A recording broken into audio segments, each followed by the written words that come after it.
mäßig zu sein sein. Und wir nicht für ein Lächeln mehr. Okay.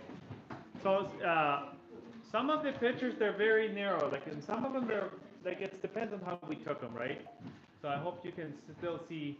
So we're going to explain some of the pictures. I will talk, some of them she will talk, and then hopefully we can explain quite a bit. Also now we're right.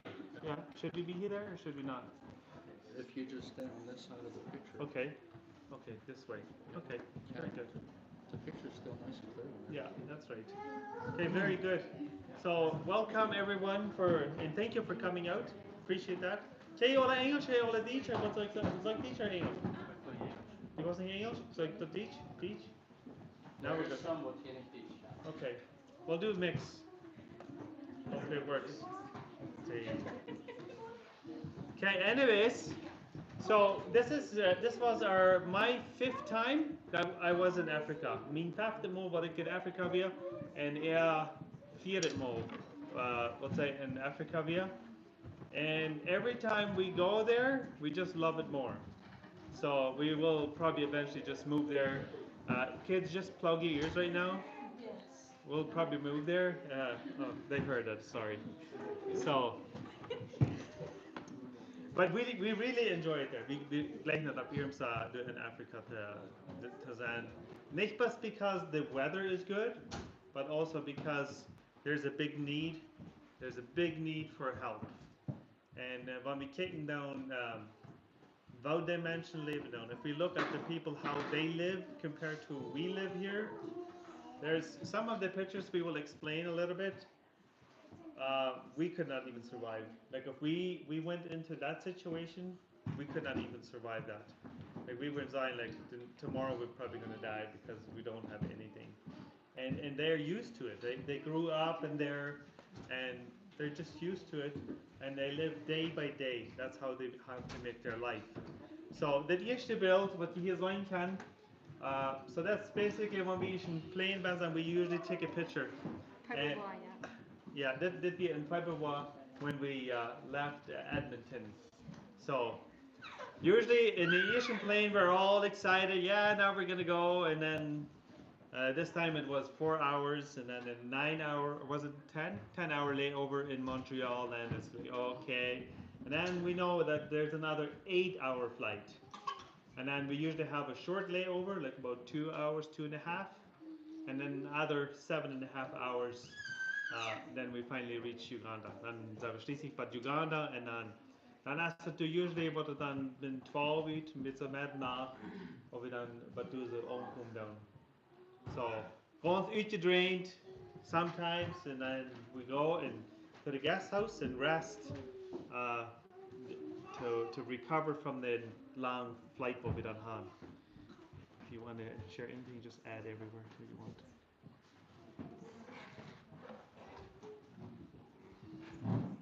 Play with that, eh? So this is on the route, but Uganda zijn. We usually clean in that help. Dat is geen trouble. When we spot do zijn, dus doen mensen eruit. And what they willen alle een 10 passie geld. They willen ons alle helpen. They want to bring ons the torch and all of these. Very, very friendly people. So when we arrive there, it's very, very nice. Very nice to have that experience.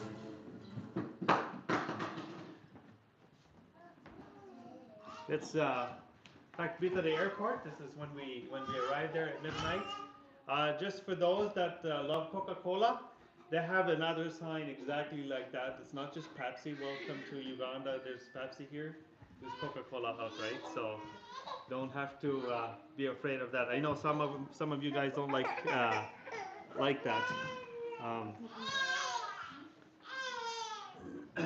This is the place where we arrived. We put the guest house in. Maybe just take them outside.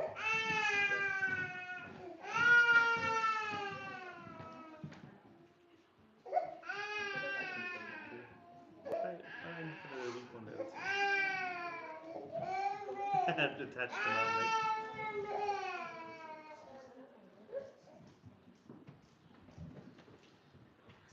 So dat is, maar wie is wat doen we gaan aan studeren, we dan van hier zodat we op bestaan, we worden in guesthouse aankomen. There's a crew, that's the owner of the guest house, and they have done alles all prepared for us. Everything is ready. We can just go straight to bed, or we can have a little snack before we go to bed. But they receive us very good, and this is the place where we stayed in Kampala. This is the grote stad where we aankomen down, and we stayed there for about 4 days in the grote stad. En dan dat moeten we dan uitzetten dan. Al die dingen wat we wel van doen zo, because van hier zo for about 10, 11 hours, depends on where the water is, what we have nodig. That's weit remote, so there's nothing there. So we maken alles wat we can in de stad opzetten. Like dat moet we kopen den watertractor wat we maar daar gaan we something you gaan design on status. But anyways, the walk behind tractor we weren't even updated on sign. The Chinese, they bring a lot of stuff into Kampala already.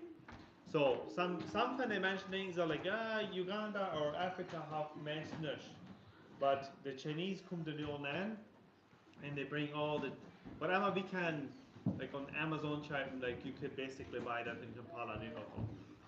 But that's just the start, the grote stad. When you beat up noon, if you go up north, rice and beans you will find there. So. And most of the people wouldn't afford it. Yeah, and the other thing is, ik wil niet best explain van de stad. So, the city have zoveel wassen, and everyone that it can afford from rondom allebei. In Uganda, as een land, there's 56 different languages. So when you go from one place, maybe 50 kilometers, 100 kilometers, dan moet je nog onderspreken. But I gotta think, as we have translators, they don't help that we can from English down to Irish spreken. So yeah, usually nicht trouble damit that we can communicating what they mention. So in the grote stad, dus zijn van alle mensen, wat dan even beside the countries around Rwanda, Sudan, Tanzania, Kenya, they come to the grote stad toe. So they mention what they're foreign can, they move to the city. And they start like something they build up for reason. It's like packed. Like if you go to city center, that's the fall motorcycle. Like it's unbelievable how many people can live there. So that's and they mention what the what is that even names, the radical ones. They're like, oh yeah, we're gonna make some money in the city. But that's and die, but they mention what they with chais and they believe in all that pray in the villages. So we deal with God's onreserved mensen when we in the stad zijn, als when we in the village zijn. In de stad zijn maar zo'n mensen waar die zaal komen hier licht te vieren. Dan wordt hij like that's the priest, but it's barely as this priest. So je moet zaken afpassen. But when you read of in the village best, then you encounter those people that are actually real honest, and they will give you the real thing, the truth. Because there's a mention that handle you lead, hustle and all that. They was a mention Korean, so. You want to share? Did it cook? Yeah, no, I can't because I thought that she's the cook. She's the owner of the guest house. So you want to explain that? De olivaten zijn schuim. De olivaten zijn schuim. Some van de pictures will we vielleicht nicht viel sharing, but this one is Lydia. Van dit kleine jongetje, nicht nur das letzte Mal wieder wir, einmal Eier aus wieder wir, dann wieder in the village gehen, the gospel sharing. En dan de mama, de hoort aan juist het baby, de hoort door aan juist den dag. So we doen de gospel sharing en dan haben sich auch mehrere bekehrt. Und dann sehen sie, sie werden auf eine Friede wieder in der Stube, hat juist een baby gehad. And als ik to doen after the gospel sharing. So she was there, she had just given birth to this baby. I preached the gospel to her, and she gave her life to Jesus. And then I asked her, what the name was for this little baby, and she says, if I would give it a name. So this is very special to me. And I asked the Holy Spirit, what should I name this baby? And Samuel came to my mind, so I named him Samuel. So this is the little boy that we are sponsoring in Africa. So he is now 2 years old, and we met him. now this time again when we got there. So we got the privilege to meet him again, and the mom is now born again, and she's very happy. So she has just a different life now. She has a smile, and she is sending her children to school, and with that little bit money that we send her, she is able to make a better living with her children. Yeah. So yeah, this little boy is very special to me. Praise God. Yeah. Yeah. That's a cool story. Yeah. So it looks like he and my baby are almost the same age, but he is actually, he's now from February over 2, and my baby is 1, so he is just a little small for his age. But you can see he is eating good. He's healthy, but he's not growing so fast. Yeah. And lots of the tribes, what the Zan are not clean mentioned. Zan Zagreb, because Uganda is smaller, but if you there's Nuba country in Sudan, that's very tall people, very skinny people.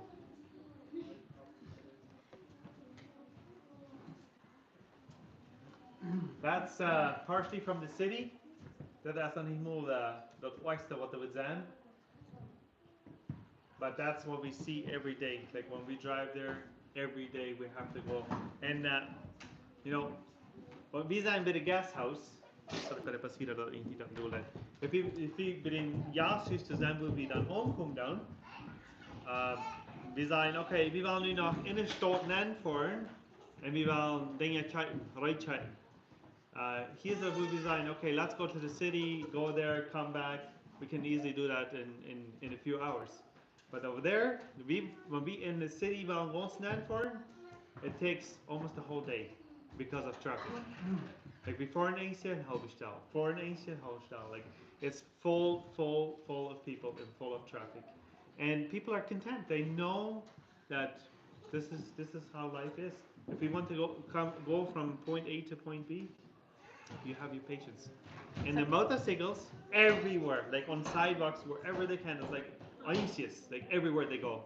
But many times we have the time there to share the gospel with people. True, like, yeah. When we do on traffic jam and the komt in the bus or in a van, and we can pray for them and share the news with them. Yeah, we had that experience, so we just open up, our windows are open, just start talking to them and asking like, hey, do you know Jesus? And no, never. Sometimes no one ever shared the gospel to me. So we had the opportunity right there, like as we are stuck in the traffic, share the gospel, and people accept Jesus like that. Yeah. And okay, so this is one of the Villa Ol Hizabi Ol Batten of Nuit, so 8 hours drive. I would like to explain a little bit what God uns gebracht hat in dieser Stadt. Like for me, the story is so personal, and I know it. We mentioned people could not put this together. God had to put this together. So the 2 years ago, 2024, when we were there for 2 months, we joined it up with the pastor. His name was Billy, Pastor Billy. We worked with him for many years. From me to you, my Pastor Billy helped you show, but he is in Kampala, right in the city. And then we did outreach from Kampala going into villages, but not that far, just about 2 hours drive, 3 hours drive. So I know in, like our hearts are really going out for the people that we see, like they live in huts, like the Hambason and Strohiza, like that's what we were liking to Zion, and that's what we were liking mentioned to Halton. So he said, I know a place. I know a place where we can take you. And I'm thinking, oh, well, we'll start. I said, that's way up north in Karamuja. But we want in afternoon, and then we'll go there. But I did not know, I only got to know that this year, almost at the end, how that happened. Are you guys fine in English? Is it good? Yeah? Yeah. Okay, so he said, we'll go there, we'll hire a tourist van, and he will bring us there. So in the morning we packed up, and it was around 7. So, but we did not know that Pastor Billy never told the driver where are we going? He just told the driver we're going to the next city, which is Jinja. It's about 2 hours drive. So we had no idea how far it is that we're going. So as we approached Jinja, I said to the driver, "Are we almost there?" He said, "Yeah, we're almost there. Just over there. Maybe another half an hour." So that's not that far. We're driving through the city. I would say it's a big town. We're driving through there, and we continue. We say, "Oh, okay. I guess we're going further."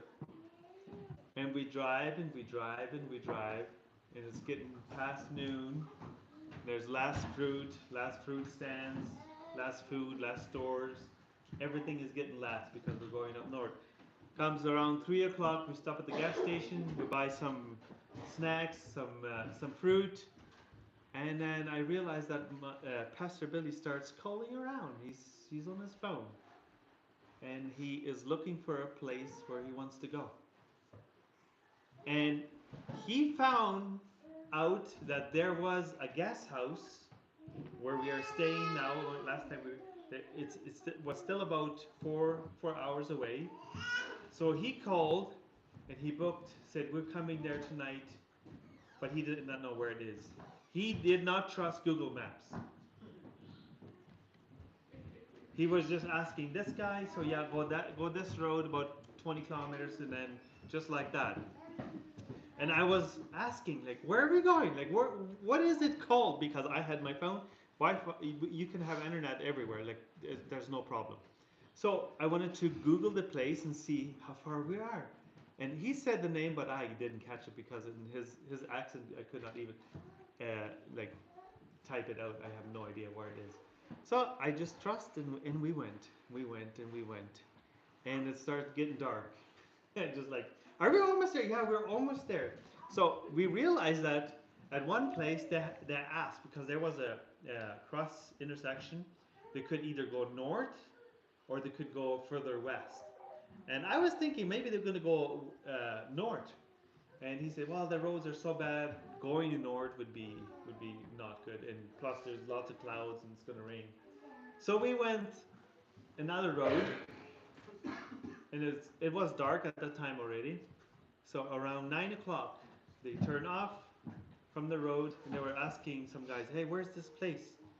And then they drove again, probably 2 kilometers, and asking more guys, where is this place? So finally, I gave my phone to Pastor Billy and I said, here, type in the place where we're going. So he typed it in, and then he went out and asked again, where is the place? So I hit search on Google Maps, and it says 2 hours and some minutes off from your place. I said, oh boy. And 2 hours takes longer there than here. Yeah, we're not even near there, and it's 9 o'clock already in the evening. And so I showed it to the driver. I said, we're not even near that place. We have to go another 2 hours. We have to go back to the road, go through another city, plus another small town, and then go off-road into the mountains. And I said, like, you know what? Let's just rent another place here and stay overnight. He said, no, we have booked the place over there. By the way, we already ordered supper. There was fries and chicken waiting for us. And we were supposed to arrive there at 7. And it's 9 o'clock now. So he said we're going. And then the driver said, you know what? Forget about Pastor Billy, his directions. Now he was asking me, what directions are we going? So I showed him on Google Maps. And then off we went. Finally, the kids all fell asleep. My wife fell asleep. And we went through one city. Yeah, it's a city. His name is Gulo. And then we went through the other small town. And then all of a sudden we're all out of pavement and onto the gravel road. So, and then that's another 60 kilometers just gravel road or dirt road. And as we came near, I knew it was probably half an hour till we reached that destination. I said, God, what are we doing here? Like, this is like, we're now about 11 hours on the road from the morning, and this is like in the middle of nowhere. And the Holy Spirit just told to me, tomorrow morning you will see. Okay, tomorrow morning I will see. So we arrived there at midnight. Our chicken was cold. Fries, they were a little bit different because they were cooked a couple hours ago. But we quickly ate and we went to bed. And the next morning we woke up with the mountains all the way around us. The mountains are so high, and it's this. By the way, this mountain it's just a piece of rock. That's all it is. It's not like dirt or some. No, it's just complete rock.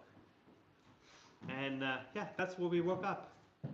And I found out this time that Pastor Billy had no idea what church he's going, and he had no plan if there was even a church. So in the morning, he woke up and he asked the guy that runs the guest house, he said, hey, is there anywhere a church in this area that is not developed, has probably no house or anything?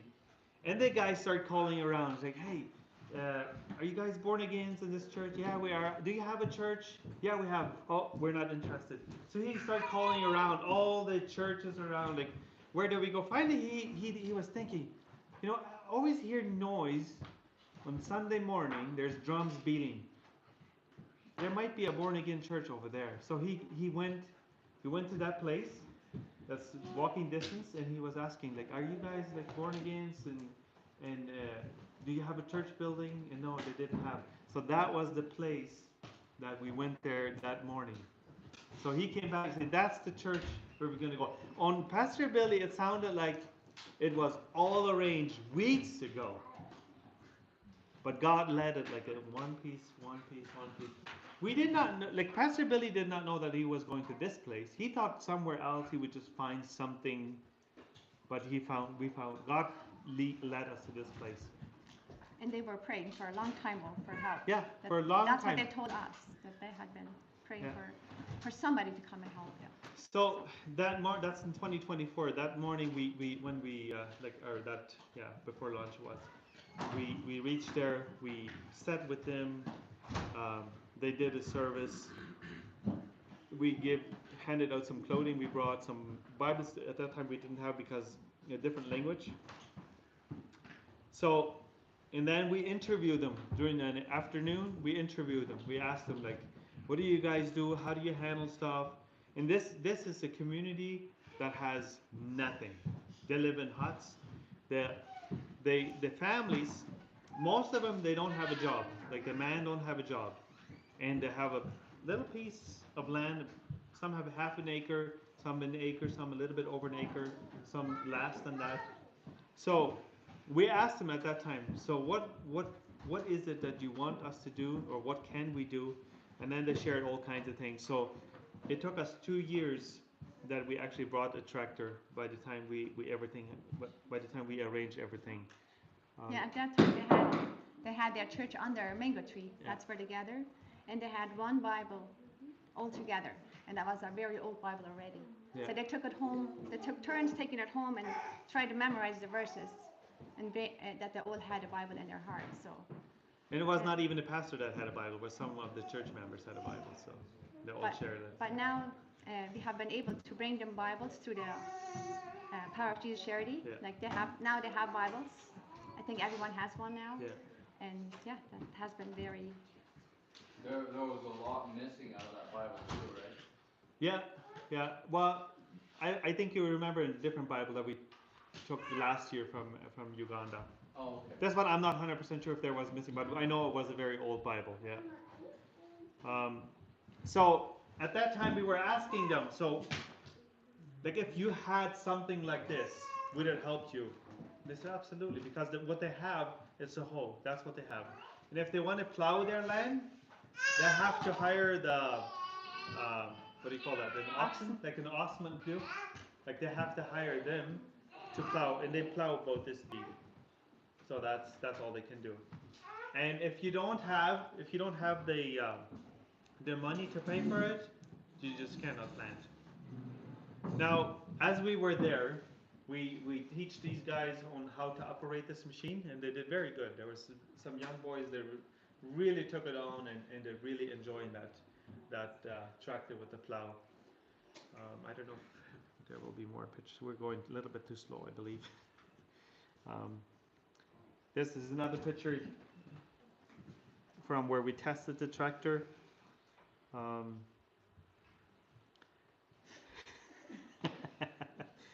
so in this place where we stayed, that's some would say it was a hotel. It's like a little bit designed as a hotel. We call it a guest house. We have 3 rooms there. We do 1 room. The boys did 1 room, and the girls did 1 room. But there's no kitchen, so we came there unprepared. Like, you know, they have a kitchen, but That's only with charcoal, right? It's not. Yeah. They don't have an oven or a fridge. so It's we were just- hoping that maybe we could do something. So we bought this little oven, like from the China store there. And this is where Tobias, I think he tested it out and see if he could make some pancakes. No, he cooked some noodles there. Oh, he cooked some noodles, okay. Yeah. But yeah, that little oven that has a small thing, we have used that very, very often in the last 3 months to make pancakes and cook noodles and yeah, during the day. But we could also order food, which was usually rice and beans or chicken. Always fresh. For that day they cooked that, right? In the morning they asked us, what do you want for supper? And then we say, well, we maybe pork. Okay, I'll go and buy some pork. In the small town, there's always fresh pork, always, because they don't have freezers or fridges. They always have to slaughter it that morning, that it will keep it fresh. You want to buy it in the morning. You don't want to buy it in the afternoon or in the evening because there's also a lot of lice. So you try to get it fresh as you can. Move it over. There's also no washing machines. They wash our laundry all by hand, and they don't use a lot of water. Yeah. And they dry it like this. Like sometimes it would not dry very fast. It would still smell not very clean. Like it smells kind of sour. I was very thankful when we got back that we had actually a washing machine at home. This is how they would wash it. Just with cold water. They don't have hot water. But they were very thankful that they could do it for us because that way they could get a little income. Yeah. We had to pay them, I think it was $7 $7 per. For all of us. We were like 7 people. Yeah. So $7 per week. That would basically be for washing our laundry. Yeah, it was not much for us, but it was a lot for them. Yeah. So they were very happy too. So what the guest house did, the owner did, we said that we want them to wash our clothes, but we don't want to pay a huge amount of money because some of the guest houses, they take advantage out of the Americans or Canadians. They say, oh, they're here now, and I know one of the guest houses, I think they charge $1 a $1 a piece. piece. We said, nah. Times 7 times 3, so that was.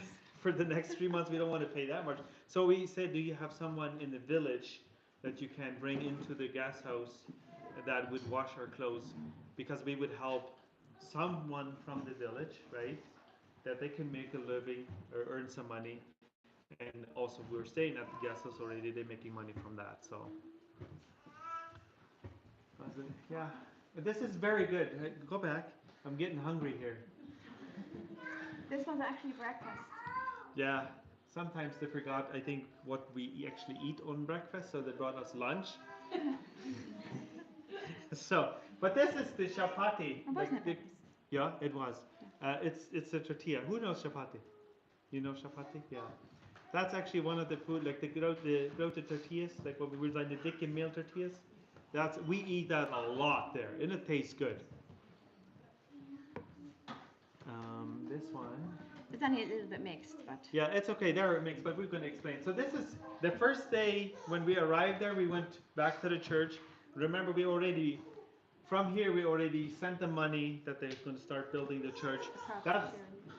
Through the power to share. This is how we found it there, and it was completely on hold because we didn't send enough money that it could continue. We wanted to see first, what does the project look like? How far did you go? And that day, everyone went back to work. We arrived on Sunday. Monday, we said, you know what, let's continue to build the church. And I said we would not leave until the building is finished. But it's still not complete because we need the floor in there. But the roof, they already have church service in there. Everything is up to that stage. So everyone, usually the women, those are the ones that carry the bricks. Those are the ones that bring the bricks to the guys that are actually putting them in place. And this structure, the way it's built, because it is a church, they make it stronger. They instead of the bricks lengthwise, they put them overside the back. Sideways. Yeah, sideways. So it's a little bit thicker wall, and it costs quite a bit more money to actually build it. But that structure will last for probably at least 100 years. So it's a very, very strong build. And it's not that the people are not educated. Schools, there's enough schools in Uganda, and they're still creating more and more schools. The issue is not that the education is not the issue. The issue is there's not enough jobs. If you want to have a job, you better create one. You don't find one. Here's another picture. We were of just the- one day we were helping them as family, but Yeah. carrying the bricks a bit. Different. And this is this sewing machine. I felt from here that I wanted to teach the women how to sew in Africa, and I didn't think about that they didn't have electricity in the village.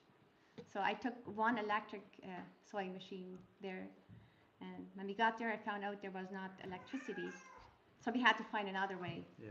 So we found out that we could buy the pedal sewing machine in the city there. So we bought one at first, and I thought I would just teach them. I asked around a little bit what they need, and one of the women, she gave me an idea, just make those pads for women. They need them there. But I found out that the sewing machine did not do very well with the thickness.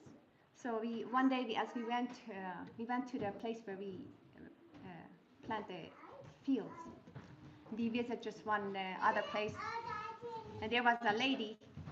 She know how to sew, and we asked her if she would come and set the sewing machine back to that it works again. And we found out that she was actually educated in sewing. So she is now the teacher. She offered to be the teacher for teaching the other women. I have more pictures here. But. It's right there. And she has now, God had sent her there to run the business, to teach the women to sew. So I felt like I was so thankful for that, because I had to bring the idea there, and God opened up the door. He had somebody there who would already teach the women. And this woman, she was a widow. She was a young widow. Her husband was a soldier, and he got killed. And she had no income, so she was very happy that she got a job. She had one daughter that she had to pay school fees for. And she already had some experience, but she said she hadn't had a sewing machine for 20 years. She had been waiting for one. She was very happy that she could do some sewing. And this was our cook there. They were always asking me, why are you carrying the baby like that? Like, it didn't look right to them. So they put our baby on the back, and it sleeps there. So that is a way how you carry your baby. So, and he fell asleep there, so it was comfortable. You know, sometimes we learn from them, sometimes they learn from us, so we all exchange knowledge. Okay, so now we're a little bit. No, it's still. So now I want to tell you about this. We are already 30 minutes in. So, so this is the man that God has put in the Power of Jesus Charity for a reason. Now, remember I told you that God has brought us to the place where the guest house is. This is the man. This is the grandson of this man. He is the one that was calling around and see if there is somewhere a church that these white people from Canada could visit. So his name is Joseph.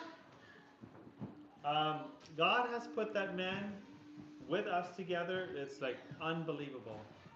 He has driven us around this time. 15 times we drove from the guest house to the farm. He usually goes every 2 years. He probably goes once there to visit his grandpa. But this time, and he didn't charge nothing. Only thing we had to do, put in fuel in his vehicle, and off he goes. Now, go back one more time. This man, he lived, a couple years ago, he lived right behind the guest house. He used to work in the government. He could be very rich, because everyone that works in the government can be very rich because they take all the money. Somehow it all belongs it all gets in their pockets, because there's lots of corrupt people in there. But this man, he is wealthy, he has lots of land, but he has no money. So he chose, after he was finished working with the government, he chose to come back up north and live with his people, where he belonged. So he had a house right behind the guest house. I don't think that we have a picture this time. But anyway, he had a small house behind there. And one day, it just came into him that he should move out of that house, go back to this small village where his ancestors, where his parents and his grandparents lived. So he packed his clothes and left. That night, from the mountain behind the mountain that I told you, that night, like a rock this size came tumbling down from that mountain and right into his bedroom. Through the walls, Yeah, and smashed through two walls, and the rock is still till this day, it lays right where his bed is. So God had a special plan for that man. That's why he told him to go out. Now, the second time, the first time we went there, we only met him. Second time was last year at Christmas, in January, when we had a medical clinic. We went to the same guest house, and in the morning I went for a walk, and I met an old man. And he said, like, what are you guys doing here? Like, what's your plan? And I shared a little bit. Okay, well, we're here to help this community, and we're also looking for land to develop some agriculture and stuff like that. He said, I have, like, he always walks with his stick. I have a lot of land, he says. I said, okay, so where do you have? Oh, it's just over there. And usually it's just over there, but you have no idea how far just over there is, right? So you could drive another 50 kilometers, 100 kilometers. You have no idea. They have no idea how much. No numbers, no? Yeah. Anyway, we said, okay, we would like to see it, but last year we had no time to do that. This year when we came there, I said I wanted to meet that man, and I wanted to visit his village. So that's what we did. Now, his grandson, he drove us there as many times as we want. We went to his village. We're going to have some pictures from his village. This is his village. Now, again, different tribe. This tribe is, they call them the Karamujons. Most people are scared of them. Like they don't want to go there. They think that's a dangerous place to go. And it's not many years ago. They did not this tribe did not wear clothes. They were still like wild. But they're very kind people. Like they're very nice. Like they're not dangerous at all. Like no. so far to us. But the people, the other tribes, they're very afraid of them still. But we go there. We have, Jesus is in us, so we don't have to be afraid. But yeah, they're different. There's a completely different tribe. Is that the Bible out there? Yeah, so we packed the first time we went to that tribe, we packed some Bibles, the Karamujon Bibles, some clothing, and then that's when we met them the first time at his village. This is the village, this is the old man, and this is the huts that village basically lives in. Most of them, they cannot go to school because there's not a Christian school at the moment, but they're working on one now. So. Yeah. This is This is the cassava what they eat. So anybody knows cassava, yucca? Yeah. What do you call that? Cassava. Okay. Yeah. I don't like it. Okay. Now this was one day. We had it on our status, but we met these young boys at the guest house. There's lots of guys around, and I realized they have lots of mice in their pocket. They were dead, but they had. I said, "How many do you have?" And he just pulled them out and laid them all there. There was like about 10 or 15 of them. So they had a good hunt that day. I said, "What are you guys going to do with them?" "We're going to eat." Because And- most of them, they cannot afford to have meat. Yeah, They cannot cannot afford- afford to eat any other yeah. meat. So So anyway, I went back to the guest house. Later, my son Tobias and Nathan, they watch these guys have a nice barbecue. So they ate them. So Tobias was very tempted to try, but he didn't do it yet. and this is a market that they move it from place to place. Yeah. And that is where the ladies bring their sewing, the material that they sew. They go with the markets and try to sell it. Yeah. And this one was sewing right at the market. It was not from our machines that the paraplegic charity has there, but it was at the market where they sell. And the children, they were very attached to our children. It was very wonderful to see, like how they enjoyed it. Yeah, the first, because it's a different tribe, first day we came there, we said like, this tribe is so different. They didn't have the same emotions in They couldn't speak English, so they yeah, didn't. it was could very not different. talk to them. But in a few days we were like completely among them and already attached. We did experience. So the guest house had this piece of land, was about half an acre, and he said we could use a tractor to get training for those guys. And then also what we wanted to do, because they say you cannot plant carrots, you cannot plant watermelon, nothing you can plant here, only maize, which is corn, and beans and peanuts. So we said we want to plant some other stuff. There was an early rain, so it looked like the rain season had started. But most of them said no, it has not started yet, it will come. But it was nice. So we planted a lot of stuff. We said we're gonna plant, we're gonna experience this. And so we were there for 3 weeks. Some of it came up right away. And then we went back to Kampala to visit our friends that over Easter that came 2 from weeks. that came from Alberta too.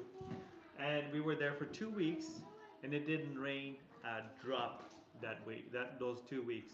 When we came back, everything was dry, dead. Because sometimes we think the ground is so fruitful or so fertile. Why do they suffer? But they don't have the money to buy the seeds, and sometimes they cannot even do it once. And if they do it once and it dries up like that, they don't have another penny or shilling to buy another. So God showed us that, don't judge these people because maybe they cannot do things. We spent $45 in seeds, and in 2 weeks, all of it was ruined. Now, these people, some of the family members, they can go to work, and they make $30 per month if they get paid. So from that $30, they have to feed their family. They have to feed themselves, buy clothing, whatever they need. School fees. Now, they cannot afford to lose anything. So if they lose a crop, that's it for them. They have to wait another year or earn somehow. The garden. Boys got tired. Usually cooking outside, that's how they do it. This was the first time we had a meal with the church together. That was also sponsored from the Ponteix Charity. Yeah. We had a big gospel event there. So when we have an event or a crusade like that, they invite so many people, and we didn't realize it at first, but if we have a gospel crusade like that, they invite people like 20 kilometers or 40 kilometers away, and we have to actually pay their trip in order that they can come. Especially the pastors, they cannot afford to move. Most of the people that live in this village have never gone past 20 kilometers from their village. Have never seen any pavement roads. Have never seen a different village than they have been in. So when we have that gospel event, we have to bring in different preachers from the church leaders in order to revive them. So we have to buy beans, rice. At this time we bought a small cow to feed them. Oh my goodness, that is the most. If they can have meat, that's top food for them. we take it for granted. We have, freezers. We tell them sometimes, we have a freezer. Like, okay, what is a freezer? Like, they have no idea what that is. Yeah. You cannot explain it really if you don't show them, right? And this was the event there. So we had a little bit of clothing from here. I mean, actually we had 24 suitcases with totes and all together. Yeah. But it's never enough. If you start handing out, you never have enough. There's always more people than you can give. So it's amazing when you start handing out clothing. Sometimes it seems like, okay, these people we count, yeah, there should be enough. But it's amazing how fast news travels. When you start handing out, then there's more people in the village that have never come out. It's just like everyone's now in line. Yeah, but we found out now we can buy the bundles of clothing in Africa. Yeah. That's actually very good, because if we buy one bundle, it has about 200 pieces of clothing in there, and then you don't have to travel with it, because traveling with so much it's a lot of work. So we just buy it. We bring a lot from here, but we also buy more. We can never bring enough, so we buy it there and then hand it out. And they always bring us some gifts too. Each time, but they brought us here 2 chickens and. Yeah, we still have, I think, 5 chickens there. We ate 5 already, but we still have 5. Yeah, they brought us some chicken and some. There you can see there's chicken. Right when the event is over, then they bring their best gifts. Some bring fruit, some bring. What we have received once in 2024, it was the biggest gift we got was a goat. Yeah, they brought the goat, but we never brought it back to Canada. So here we're sharing the gospel, and there was, I don't know how many got their life to Jesus there, but there was quite a few. Yeah. One here at this crusade here, there was one man that I realized there. It's just like he looked like a drunk. Like he's just like, this is one of the guys that just gonna come and bothers us here. And I didn't pay attention, but she led him to Jesus. And the next time we were at the Mango Tree Church again, I said, like, that guy is there again. And then they shared that with me. Yeah, he gave his life to Jesus and he has to quit drinking. Yeah, he did it for real. Okay, then don't underestimate those people, right? Yeah. And he was in the church every time. When we had a medical clinic, he traveled with the church, came there, and he helped. Like he was involved. Like he looked like a beggar, and he was involved everywhere. This was our kitchen there. Yeah. If we cooked our own food, this is how we did it. So this was charcoal. And we had a birthday boy there.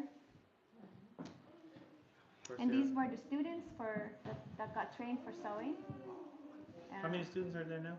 Now she has 40 students that get trained, but there is constantly more coming. They all want to learn, but she doesn't have more sewing machines.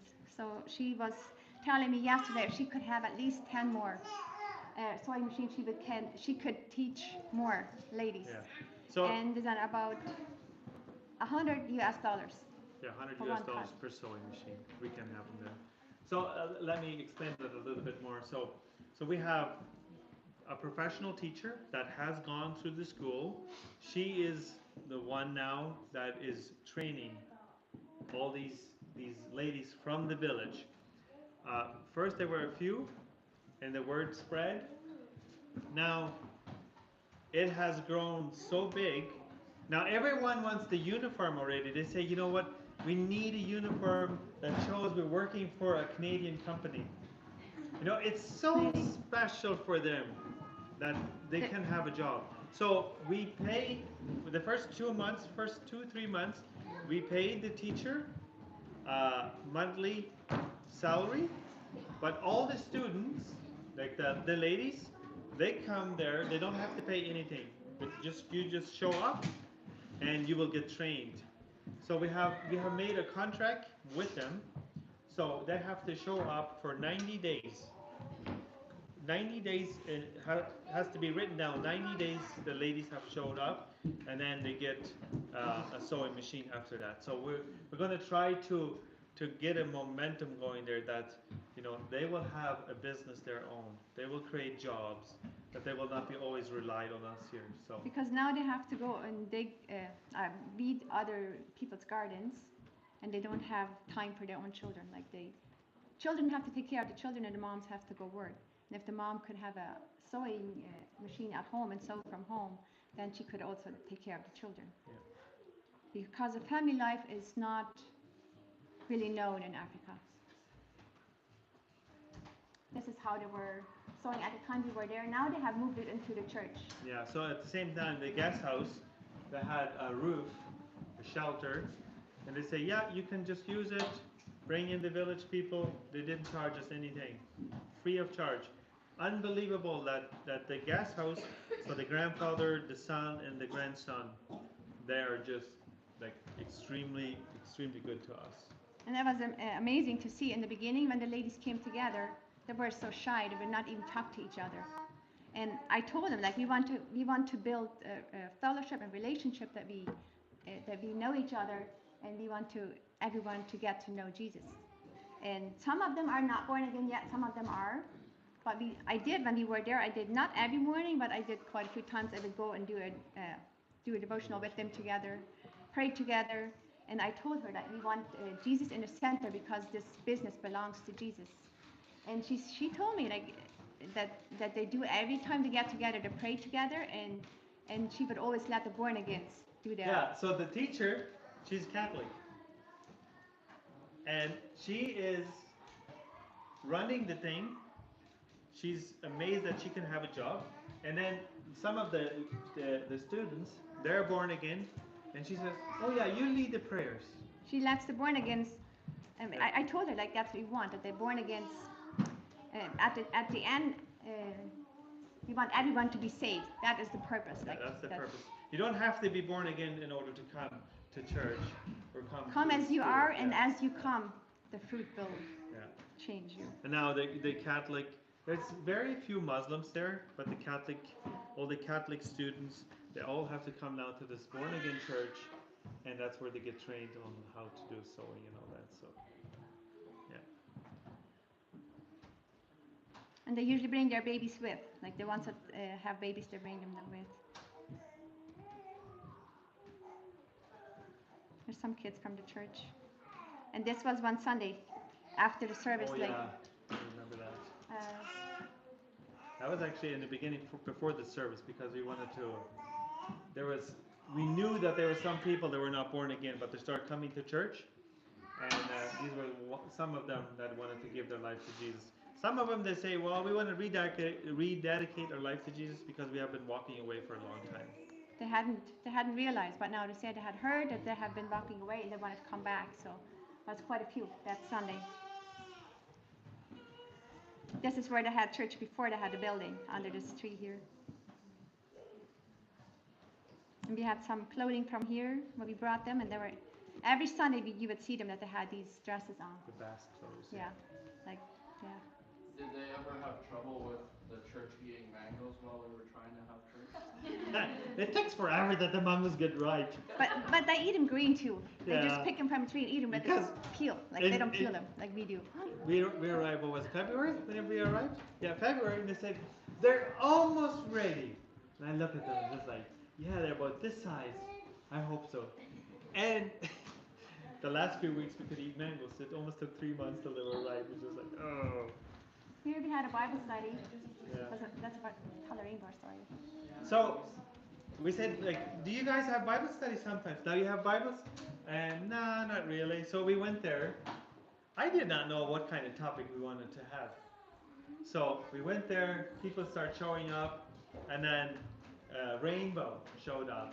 And so they looked at that and said, okay, so how many of you guys know actually what that means if there is a rainbow? And they had some crazy ideas they came up with. They had no idea. There was one man, he actually knew. Yeah, there was one. One man that actually knew what it actually says in the Bible about the rainbow. But that was a topic we can start talking about. So we went to Genesis and read it through it, and they were very happy too. This is okay. This is so we bought the whiteboard. First we didn't have it was not a good whiteboard. We just used the papers. So we shared the gospel with that. Go back from. So when we go to from one, because the village has families. So they always divide the land. So the father, if the father has quite a few sons, so he would split his land and give it to the son. So it's basically this big family with the grandfather, sons, and the grandsons who live in this area, and then about 100 meters another family. So we go from village to village. They invited us to come, and we share the gospel. It just a small family sits around, and then we explain what the gospel actually was, like how we people are actually sinners and we need Jesus, and we put the little stick people on the bottom there, and we say we all have sin, and we show them that there is actually only one way, and Catholic people came and sit down and looked, and at the end they say, well, now I can see that I can actually join a born-again church because your gospel is the same as our gospel is. I say, not quite. Let me explain a few things here.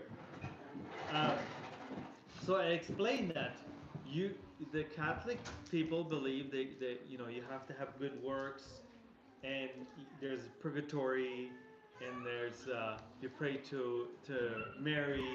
So I had to highlight some of those things, and I said, but Jesus is the only door.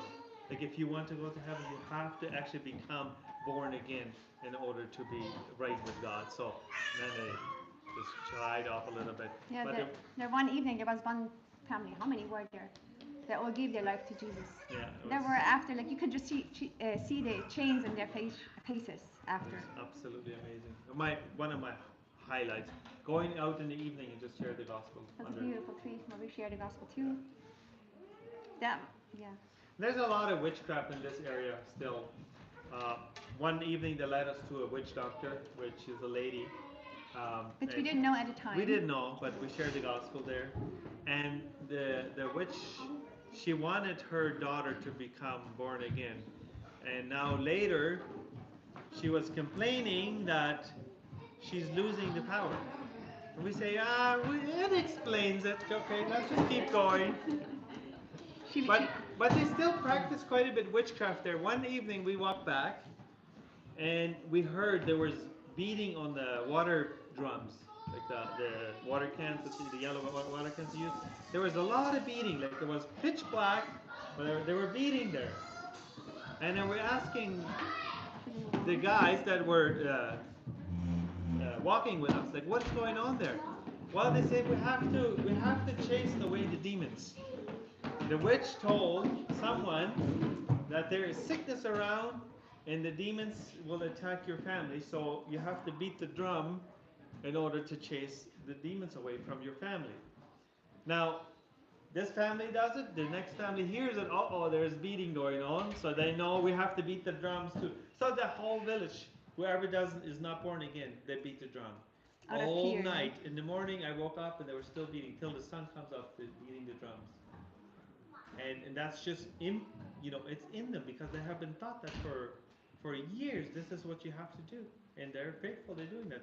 So that's why they really need Jesus in order to, and then somebody to teach them. Like, no, you don't do that way. Like you come to Jesus, and Jesus will take care of that. Yeah, not many people go to that village. Like they did not really know the gospel very deep. Yeah. Like even the one that was doing the translating, he said later that he had never understood the gospel that way. And now when we are gone, he's now going out and share the gospel because now he knows. He knows the gospel, yeah. And these were the children that we, from the village, they were very, very... There's one family, it's a widow. She has 10 children. And we have a picture of someone. Yeah, I think we have still going to picture be there. But she has 10 children, and one of her daughters, she is not married. She has 3 children from 3 different husbands. So this is one of the children from, what's her name again? Yeah, Amber. So this one is Concy. Oh yeah. So sometimes our girls take them home and we took them home quite a few times, and we bathed them and gave them some food. Now at the end, just a few days before we left, people that came and told us, like, these children look different now. They have more energy and they have gained some weight. You cannot leave. You have to Because the stay here. You family, have to help us. yeah, that widow, she was lacking a lot of food. Like you could see that so many times. There's no way that they could even survive because the children there looked so skinny, and we took care of that. So.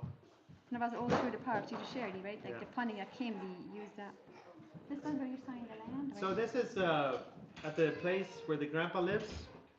Now, I would think we're not going to go through all the pictures. There's no time. But anyway, this is the place. Now the grandpa, he gave us 5 acres of land in his village, where we can build a mission house. The interesting thing is that me and my wife, we were talking about like this 5 acres. We could build a mission house, we could build a school, we could build an orphanage, we could build a trading center where the people can bring their grain and sell it. We didn't share that with him. Next time we go to the village, and then this grandpa stands up in front of his people and says, you know, we have signed over the 5 acres of land To the power of Jesus to the Charity. power of Jesus Charity. And they're going to build a school, an orphanage, and they're going to build a trading center and a mission house. It's like, how in the world did you know about that? We had not told him that. Just like, yeah, it's, you know, the Holy Spirit is everywhere. These were the and workers he knows. that they got paid there from Peter. They had worked on the field. Yeah, so this is, go back one more time. This is the old man here. He sits there.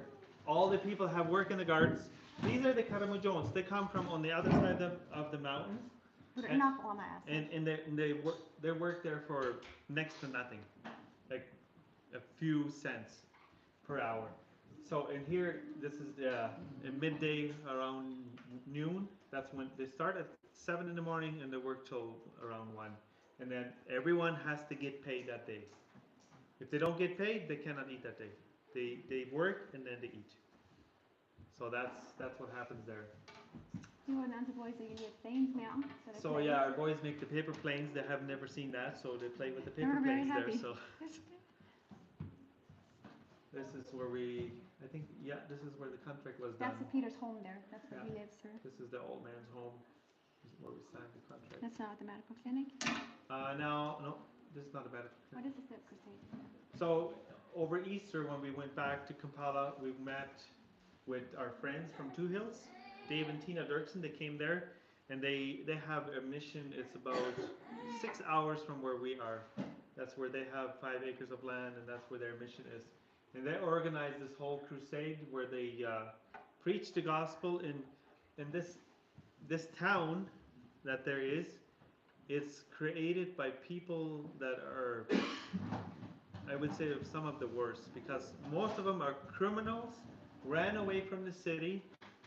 Now there's a village full of those people, and they organized a crusade for 3 days to just preach the gospel for 3 days in that village.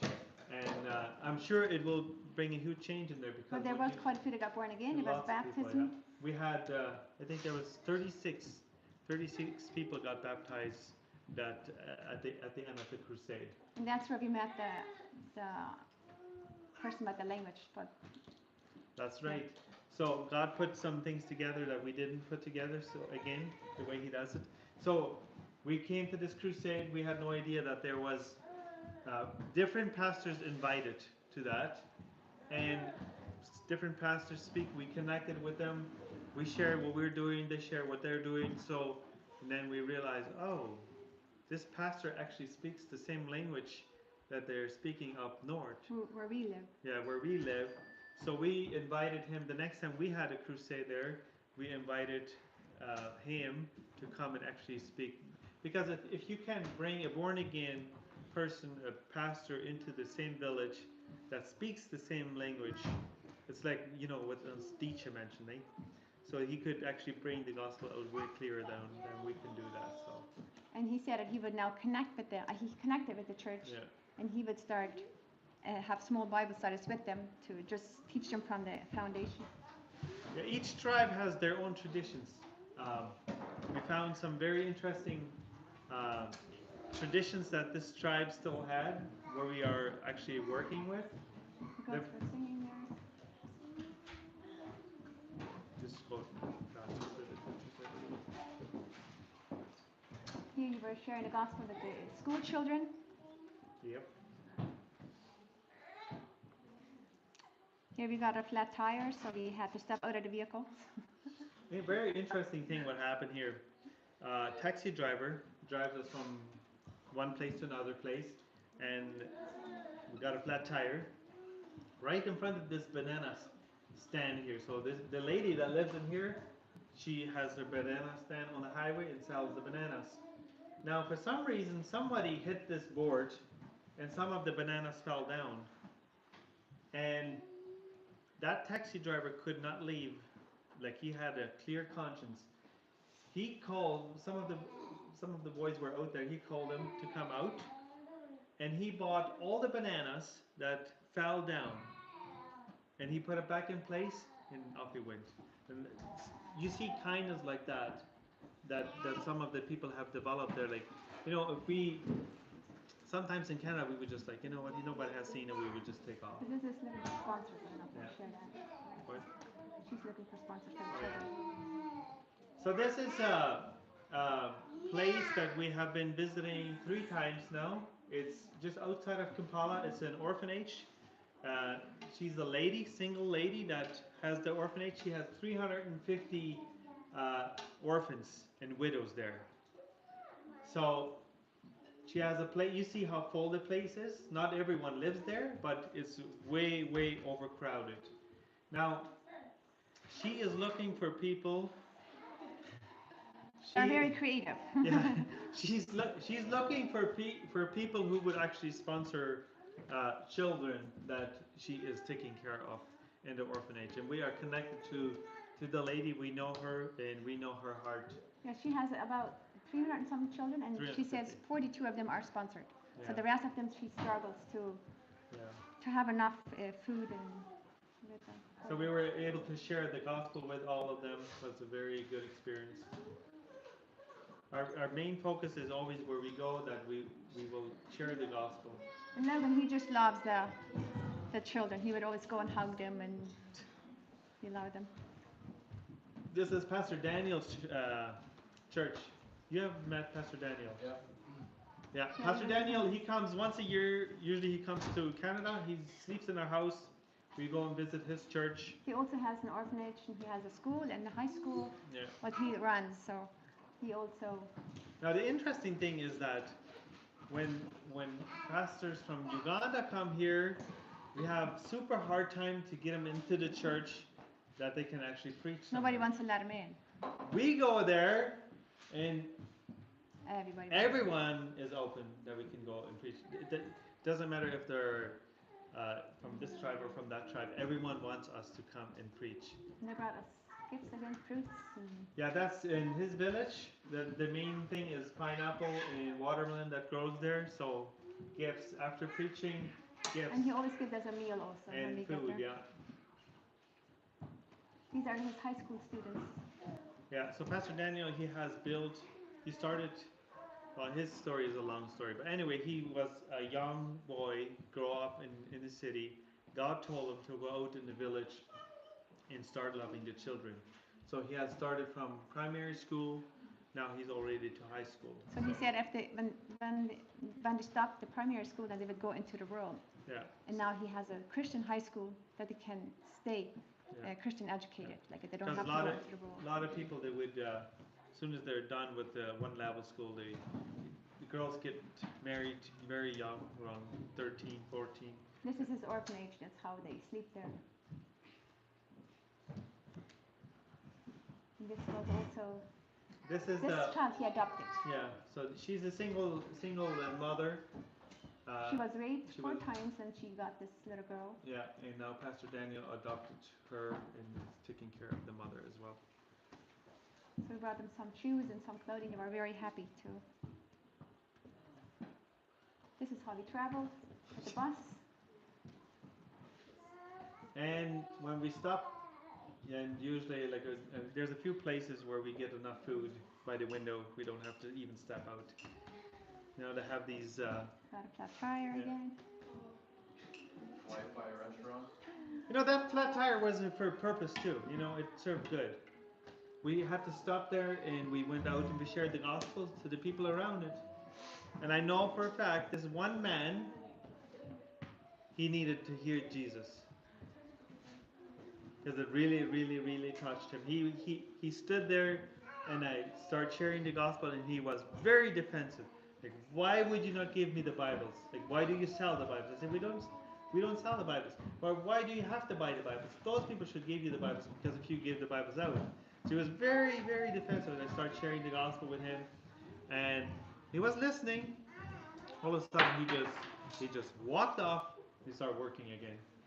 But I know for a fact that he needed to hear the gospel of Jesus, Yeah. that he could be set free. These were all the clothes that they had that the students had been sewing. You just bought them bed sheets, and that's what they made out of them. And then Yeah, sell so them. bundles, in Kampala we can buy bundles of bed sheets, of shirts, whatever. So this was one of the bundles that we bought was just bed sheets, just that the students could practice on sewing. So you don't So have to they- buy new fabric. So they sew all the dresses out of it and start selling the dresses. So. They just have a tape measure and a pen and a scissor, and then they make whatever they want. Like they Very- don't need patterns like I do. Very, very creative. So here we were handing out. We had handed out 8 bundles here, right? That's Over all. 2,000 pieces of clothing we handed out, and it was because through the power of Jesus Charity we raised that much funds that we could do that.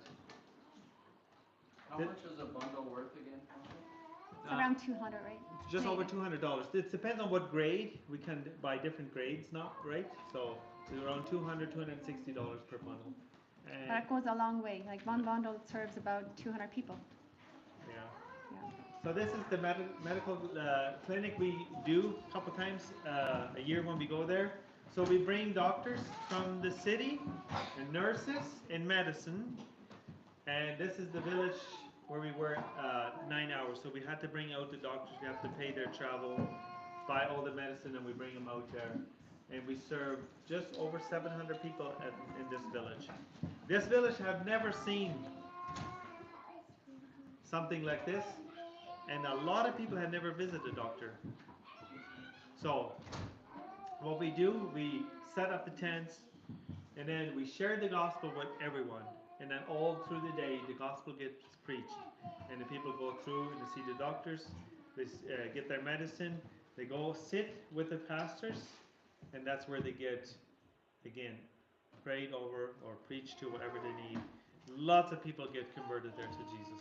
And sometimes the Catholic churches get mad at us because so many people get converted to born agains. So, which is okay. And you see that a Kingdom is lot. growing. The children take care of their siblings.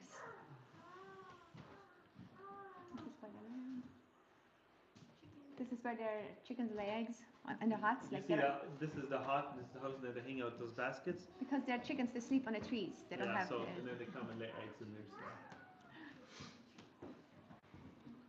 Again, medical clinic where we're preaching the gospel. Handing out clothes, people line up and So this time we had to use soldiers. There are usually soldiers around in that area. So because of the tribe, they had never seen things like that people come out and give things.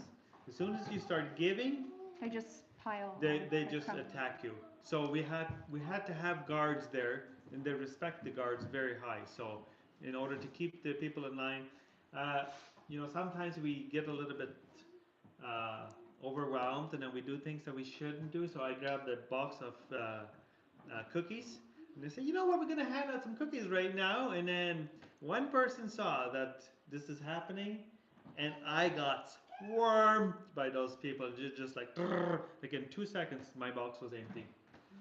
And I had in the beginning here, I said, they should get all the soldiers, and I would first give the soldiers all one piece of clothing.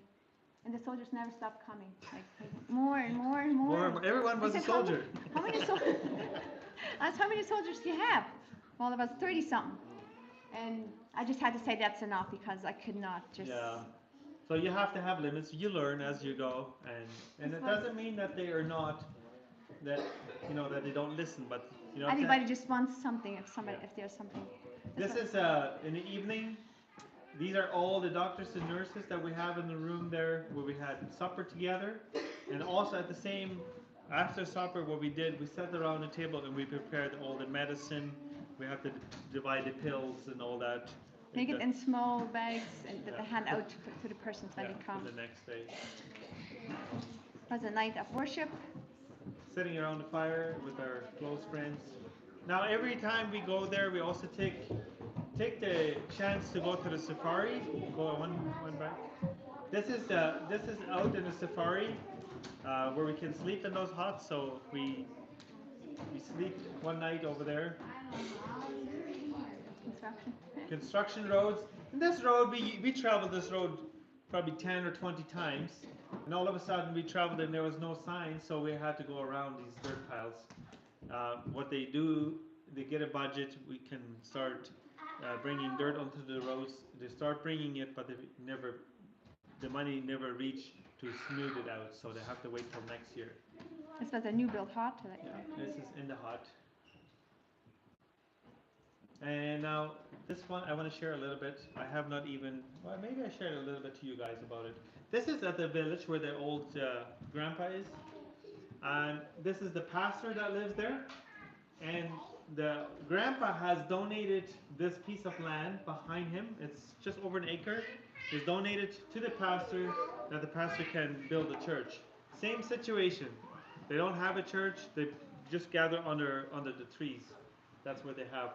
And he is requesting not to have like a church built. Like he would like to have a nice building the way we built at the other place, but he would be okay. He's okay if we just do a temporary building. Like with all we have to do is we have to buy the metal, the nails, the wire, and they will do the work.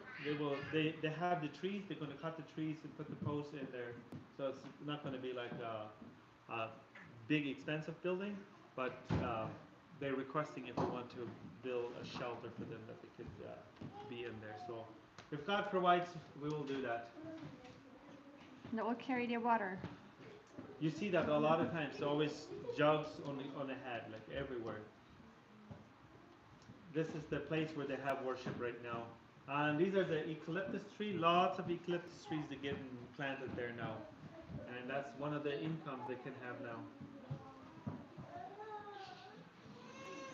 Our main meal there. This is our main meal, rice and beans.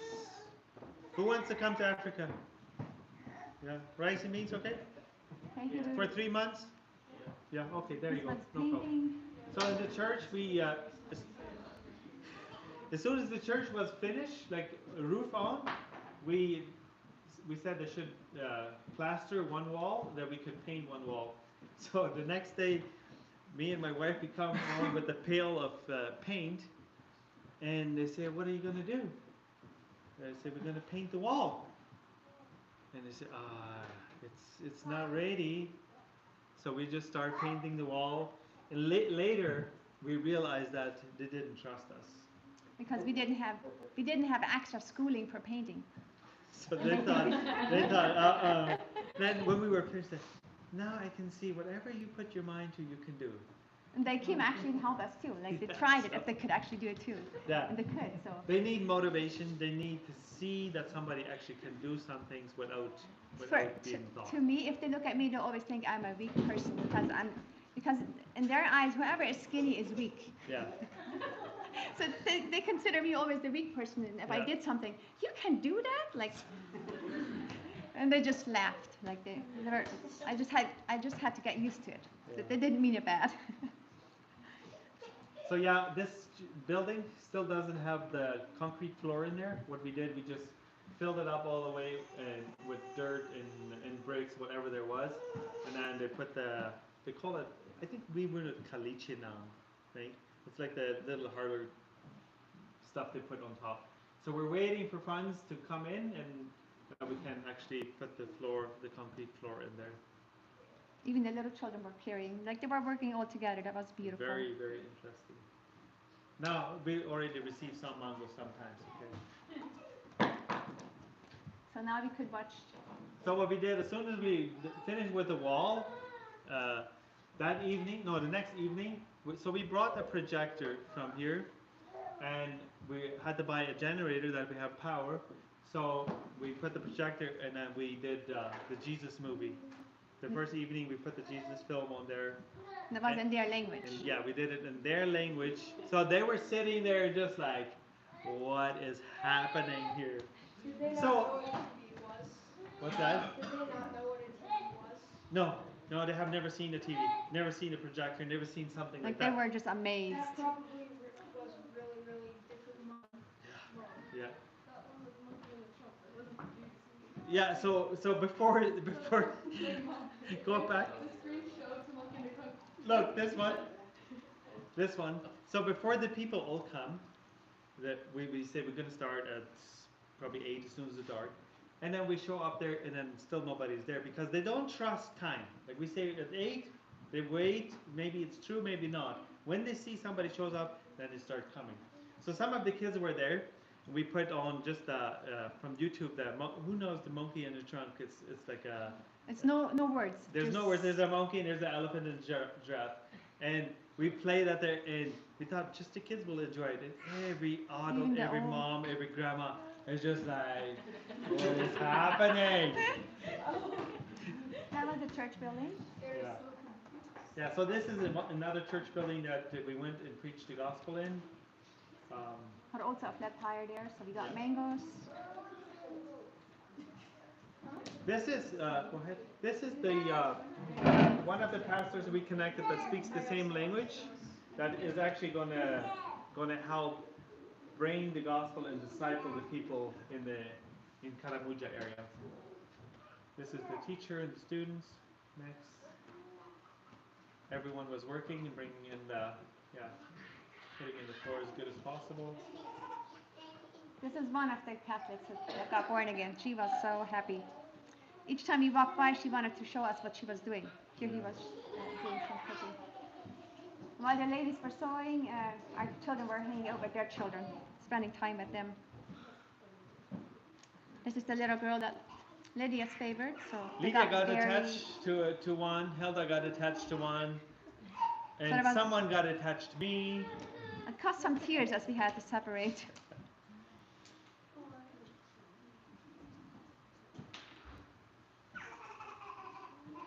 We put him warm, nee? This is for the well we did a shallow well there, and then we put the cement rings in there. Remember, Frank, when we were talking about that. So that's how they brought them, and I thought for sure when they rolled this thing off it would break. I remember in the video you were saying, that thing's gonna break, that thing's gonna break. Because I saw it on YouTube, it did.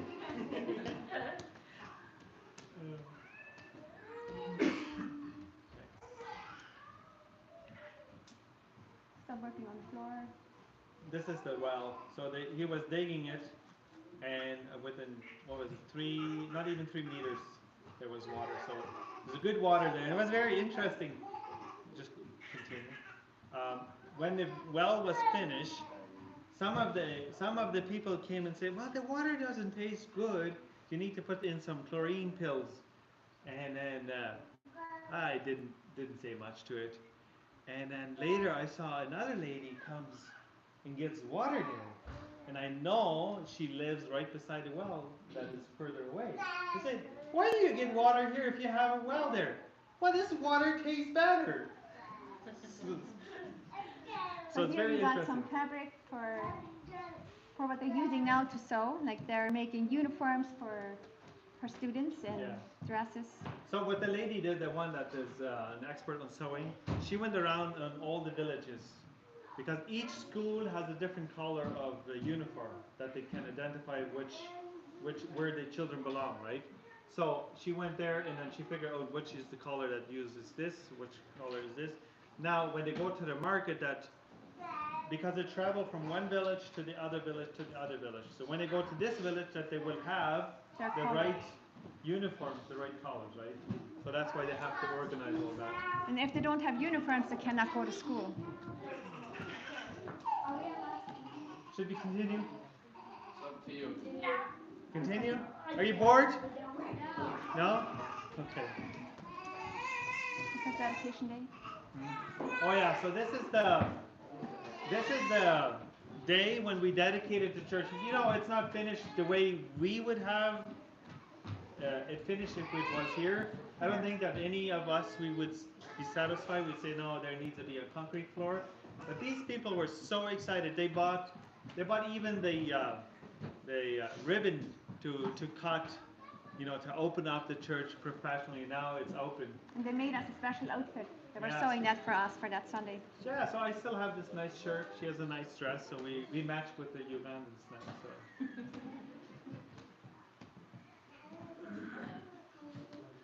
Who likes shrimp? You like shrimp? So what they do there's once a year. 1 month a year. 1 month a year, but not every evening. They call them white ants. They come out in the evening, and they're annoying. But in the morning, you see everyone is so happy in preparing their meals. They eat them. They gather them, and then they peel off their wings, and some roast them, some cook them, some whatever. Some. Yeah, that day you saw everyone gathering bugs. This is the family, right? But, Okay, now this is the widow that we were talking about with the 10 children. This is when we actually realize that they really, really need food. Because what happened, that her husband died a couple of years ago. But now they have about 3 acres of land, but not all the land they cultivate in farming. So I was asking, like, what's wrong with that piece of land? Why are you not cultivating it? Well, they said they didn't have any money to do that. So first they have to pay for cultivation, plus they didn't have seeds to plant. So we said we would offer that. Someone from the Power of Jesus charity, like in the group, said that he would buy the seeds. And what we did, we cultivated and gave their seeds that they could plant. And then after they were finished planting, some of their smaller fields, they were overgrowing with weeds. And I was asking, like, what's going on here? She has like quite a few children, but their weeds are coming up. So it's going to just kill the crop here, and then they will have nothing again. Then the translator said to me, what happened is, if they don't go and work for someone that day, they won't eat. So it's just a cycle that runs there. They plant, it overgrows, they cannot get a good crop because they have to work somewhere else to actually eat. Right? So what kind of weeds are they? Because there's lots of places they advertise certain weeds are good for eating. They actually eat lots of green leaves that they just gather from the fields. But I'm not sure, but this is just killer weeds that kill the crop, right? So what we had to do, we had to actually say, we're going to provide you enough food for the next 2 weeks that you're actually going to stay home and you're going to weed your gardens, that you're going to make sure you're going to have good crops. Because if it's just going ongoing and ongoing, like, they can never get ahead. I think he was Olvira. Yeah, that's fine. We'll go back. Now, this is Watoto Church. Mm-hmm. This church is in Kampala. The last Sunday we were in Kampala, we visit this church. And this is a modern American church that has been developed there since 1984. I don't know, somebody have heard about Watoto Church? They travel yearly. They prepare kids, orphans in Uganda, and then they make passports and they travel from country to country to do programs to raise funds for this church. And what the church does, they find orphans and then they bring them to families. They don't bring them to an orphanage. They always create villages with families because they say that a child needs a father and a mother in order to that they have a healthy grow up, right? So that's what they do. And we visited that church. It was amazing. It was very, very good. Going back? But ours was unmixed. Okay. So now at the medical clinic, that's where even the soldiers give their life to Jesus.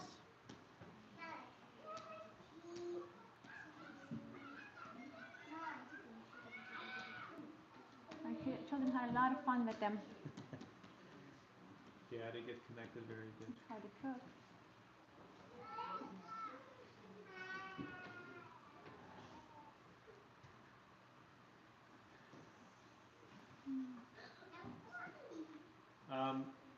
These are the peanuts that they plant there.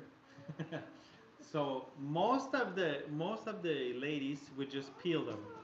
And we wanted to plant some too. So and Joseph, the guy who drives it around, he said, I know someone who has the machine to actually just trash them, that you don't have to, peel all of them.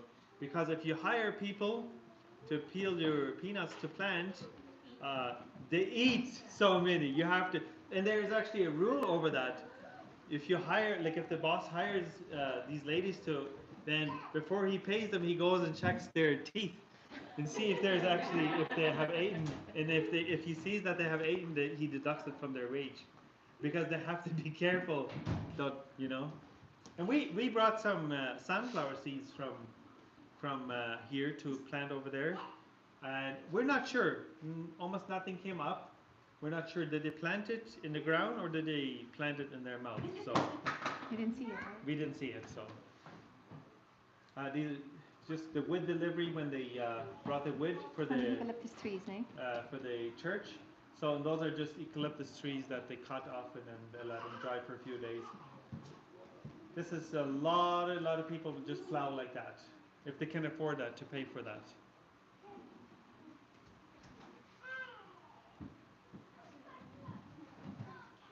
And it's very sad to see the way they treat those animals when they're plowing. There's always a guy goes beside and just has a stick and just, keeps them in line.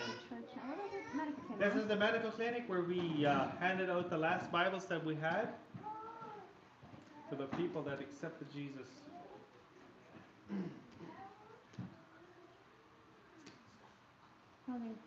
This is where they're building the trusses for the church, cutting everything with by hand, nailing it together. They're actually good carpenters, but they're educated in that. They know what they're doing. G-nuts, they call them G-nuts. It's peanuts, right? Like they always say G-nuts. Ground nuts, it's where they, yeah. This is how they burn the bricks. So it's a very hard job to, first they make the bricks, stack them, let them dry, and then they bring them all to one pile and then they burn them. This is where the church ladies came out and peel the trees for the roof rafters. Peeling off the bricks, the outside around. My wife using it. Go back. See, this is I will start doing the same thing, right? You missed something. Go back. Where's the tractor that you're going there? Is that on? You missed that one. This is the tractor where we put the tiller on. So the tractor had a plow and also a tiller. But they had never seen a tiller, so they had no idea what the tiller was. So we had to show them how to... That's okay. This is how we always wash our hands. Because in Africa you don't get a fork to eat. When you eat somewhere you just eat with your fingers. So they invite you. The last few years we were there, we were with people that were used to having white people, so they always provided the fork or a spoon because they know the Americans have that. Now we are so far out in the village, they don't even think about it. They just brought us a plate. We go and get our food, and we have to, figure out how we're going to eat our beans and rice. So just copy the other ones. So if you invite us to your home and you all of a sudden see that we've started doing this, be okay with that, okay? That's what was going on there earlier. Oh, you realize that probably. I did keep dusting at my fingers, so yeah. Sorry. Sorry. This water well he takes, right? Oh yeah, so this is one of the water wells. When we go around in the village, and all of a sudden we see that, okay, there's a well here, there's a pump there, but it's not working. And what happened with this one, it was old, so it rusted off the pipe. So we had to replace, we did replace the pipe, the pump, and then also the tank in between there. And then the guys donated that to fix the whole thing around. Handing out different language again for the Bibles for the church. And this is at the safari. We usually go once a year to the safari.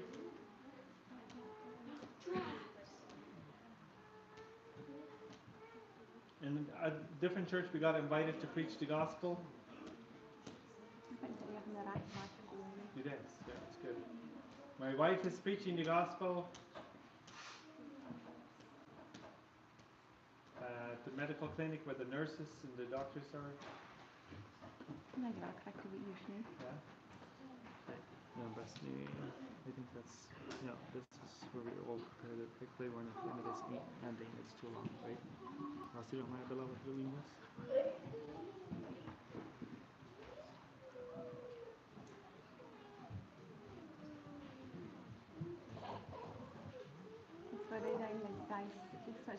So this was the first couple days we were there. We said that, you know what, we're going to have guys that can come out. We're going to train them. And the first days, lots of youth guys came out and they were all excited. But then they realized this is actually hard work.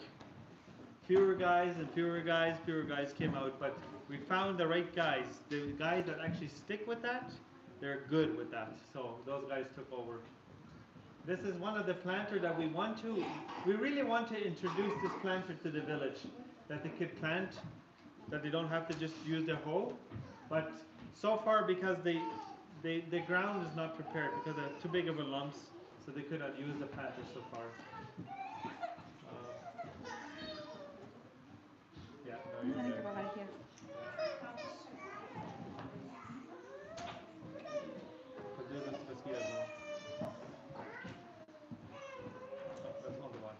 Ja, ik ben niet smal. That says this way. Ik kan geen issues hier aan zijn. I know.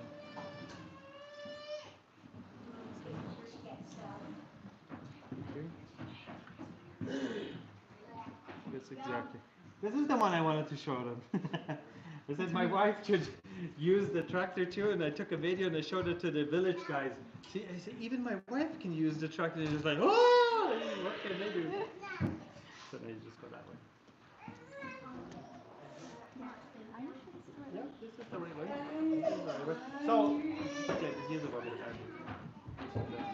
So this is a tractor that you can hire there. If you have land, you can hire the tractor. That was the tractor that actually was plowing our 5 acres that we, at the Power Jesus Charity, have planted there. And the ground was almost too wet to do that, but because he had to drive out 30 kilometers to do that, so we say just go ahead and do that, because if not, we have to pay him again to come back. And later we wanted to get him back to do the, what's that, Stoudenschnee of English? This game. He always said, yeah, I'll come the next day, and he never showed up. So finally we just hired the locals to actually do that. By hand. By hand, yeah. And then at the same time that they were seeding and planting. So it was one time. Yeah. I think that's how far we were going to go with this evening. There's a lot more to share, but it's just too long, eh? Yeah. So.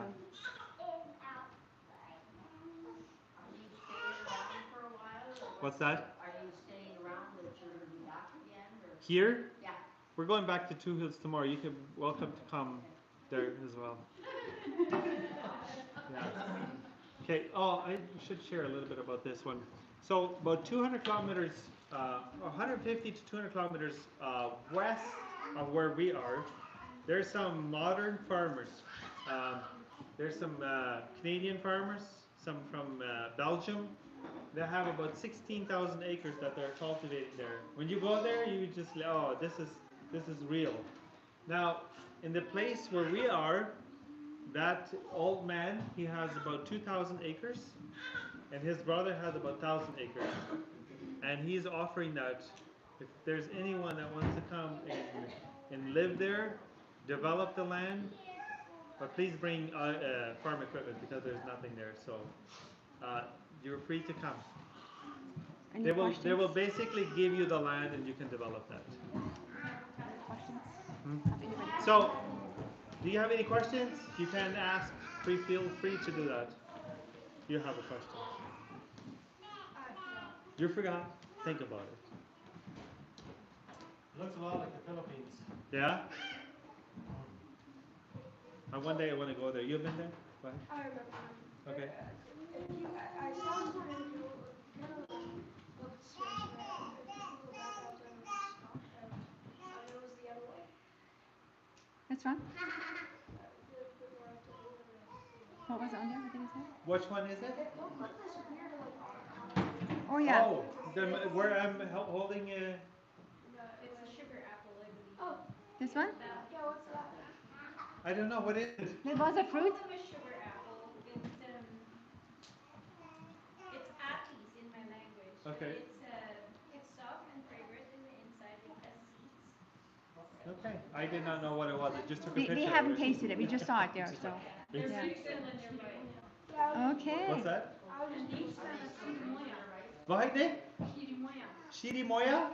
Okay. Okay. Versminden. Okay. The bees and plum over to us. So. Yeah. So we planted some watermelon. What color are they when they're ripe?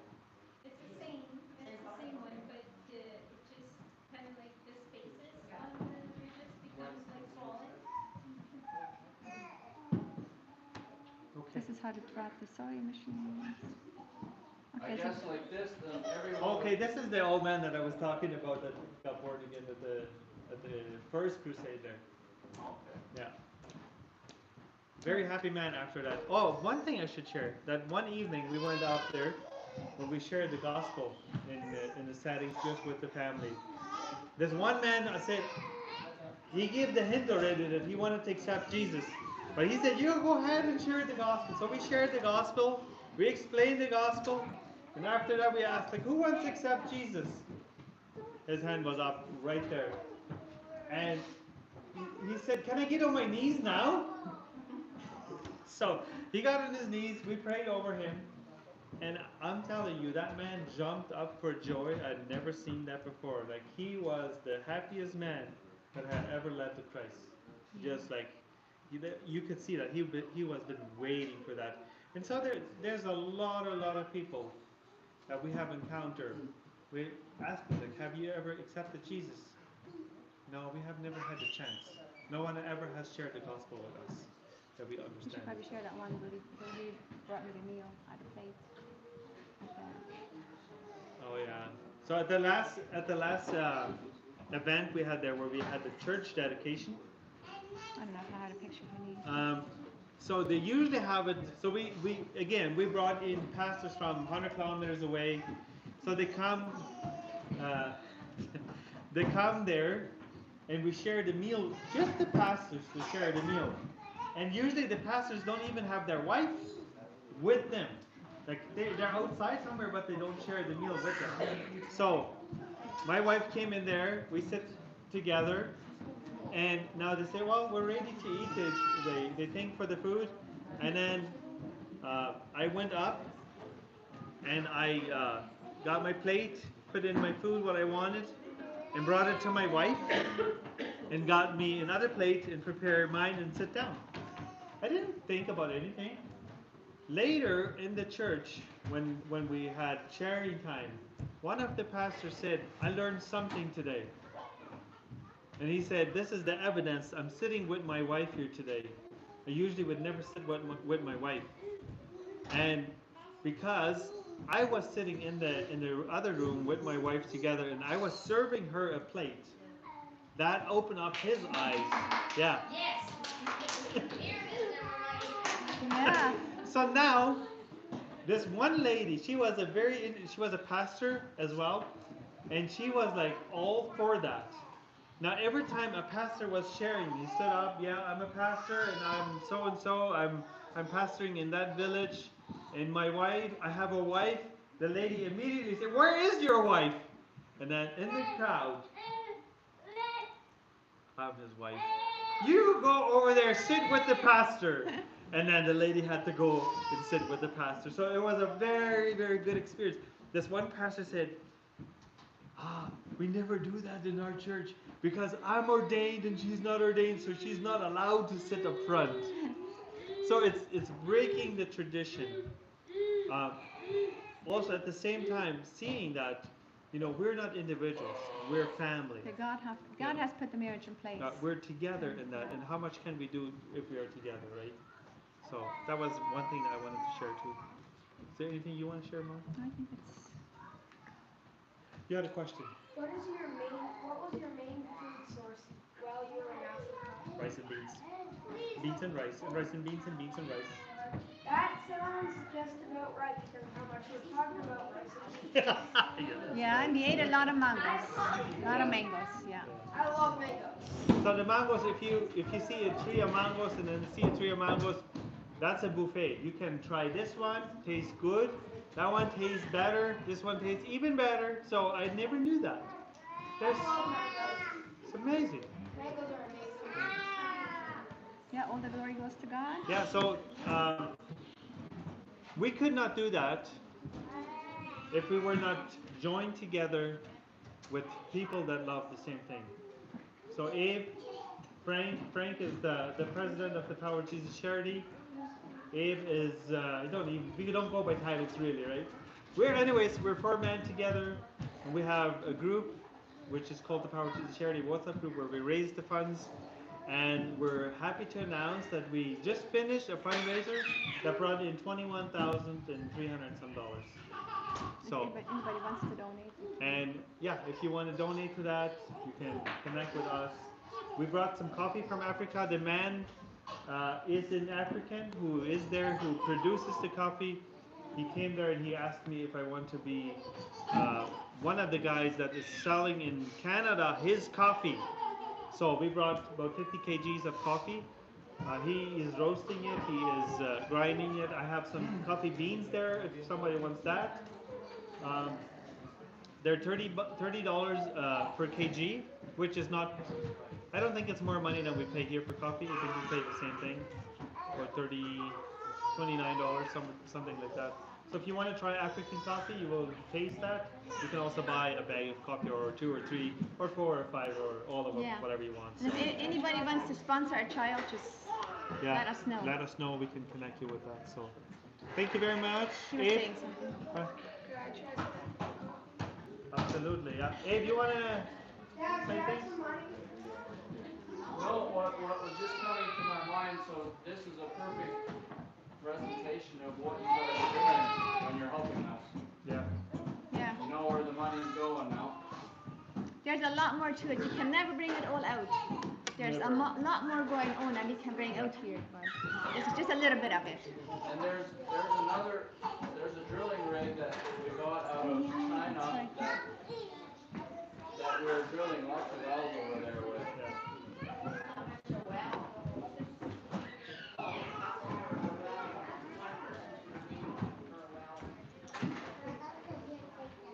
Say it again. How much would you donate for one well? So we can do it now around for 3,200, 3,500. Depends on how deep we have to go. We can really not estimate because some places we can just go deep in without rocks. In some places we have to go through a lot of rocks. So it costs more fuel, more everything. So to do that, but that's the average around there, some 3,500. Okay. I would say just close in prayer. Okay. Thank you very much for coming out, and let's pray together, and then I guess have fellowship. Yeah? Okay, Father, in the name of Jesus, we thank you. We thank you that you love us and that you have allowed us to serve in your kingdom. I thank you for each and every one that has come out here tonight. Would you bless them? Would you lead them and guide them? Each and every one has a calling on their life to serve you in the kingdom. If they have not found and revealed it to them, that they can serve you and that they can have a fellowship with you. Father, we thank you what you will do, and we just ask that you will bless the fellowship that we're going to have here and the food that we will eat. In Jesus' name we pray this. Amen. God bless you. Thank you.